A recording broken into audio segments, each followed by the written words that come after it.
I awoke this morning head pounding, stomach turning, most likely from the copious amounts of whiskey I had consumed hours prior. I stumbled from bed wearing the same clothes I had worn the previous day, a heavy winter's coat, thick gloves, waterproof pants, and snow boots. I made my way to the den where the fire sat, blazing from last night's use. I rubbed my temples and focused hard on the roaring flames. It was as if the dancing orange inferno was aching to tell me something, undoubtedly about how disturbing my actions were the evening before. My eyes widened and began to water as I held them open in a futile attempt to win this staring contest with the combustion reaction of elements and water vapor. Liquid began to pour from my eyes, yet I could not make out what the fire was so desperately trying to tell me. Its murmur too soft of a pitch for my hungover ears to detect.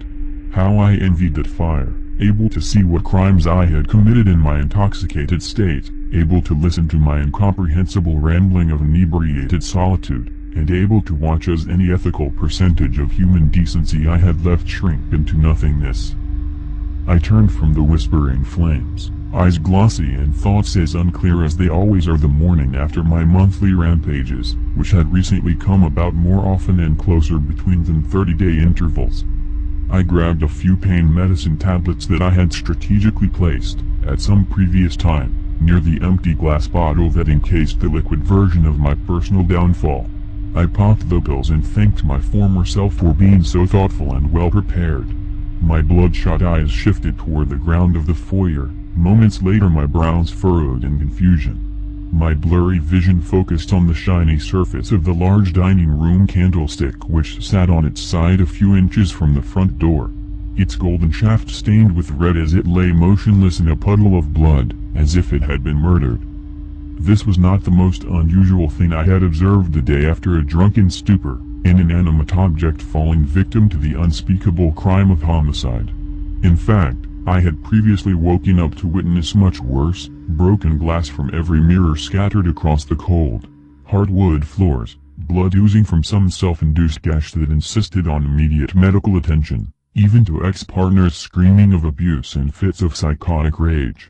The last of which happened to be the main factor that led to my condemned state of isolation deep within the mountains, divorced and alone. But women never made me as happy as booze did, so carefree and comfortable in my own skin. Regret was only felt the morning after, and it lasted only as long as it took to pour myself another drink. I examined my clothed skin. No sign of an exit wound where the blood on the floor could have expelled from. I felt no stinging beneath material that rubbed at my flesh as I walked. I glanced at the doorknob leading to the frigid temperatures of the outside air. It, too, was masked with dry blood and not fully latched. The entire door sat crocked on its hinges and open several centimeters. This was truly the only occurrence that struck me as odd. My curiosity about the death of the candlestick was quickly exchanged for alarm. The door had been slightly damaged since I bought the cabin a year before. It had to be lifted into its deformed wooden frame to latch shut. As far as I knew, I was the only one who could properly do so, due to endless attempts when I first moved in, being that I was both too cheap and drunk to fix it properly. Yet, after each blackout I would awaken with the door not only shut, but locked. Even deep within my own frightening oblivion I knew bears were a serious danger. This led to a question that sent chills up my spine. Was somebody else here last night? I grasped the door handle and flung open the large hunk of wood. Last night's snowstorm had blanketed the ground for as far as the eye could see with the purest shade of white. I stepped onto the front porch while plumes of carbon dioxide became visible from each exhaled breath. I looked down. Small footsteps led from my porch to a wooden shack that sat 30 feet from my own. This was not an unusual sight. My cabin was only a fourth of a mile from a popular trail and stragglers came and went as often as the wolves. But these were different. They not only came obviously from within my home, but had minuscule spots of blood between each light footfall. I traced each previously laid step.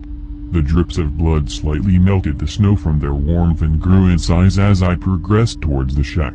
My footsteps sunk much deeper into the snow and sat closer together than the first set, making me think the individual who had left them had been running.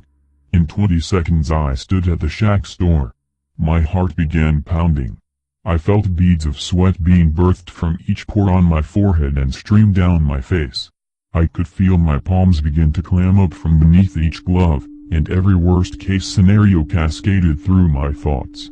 Bears, monsters, aliens, serial killers, all flashed before my mind's eye.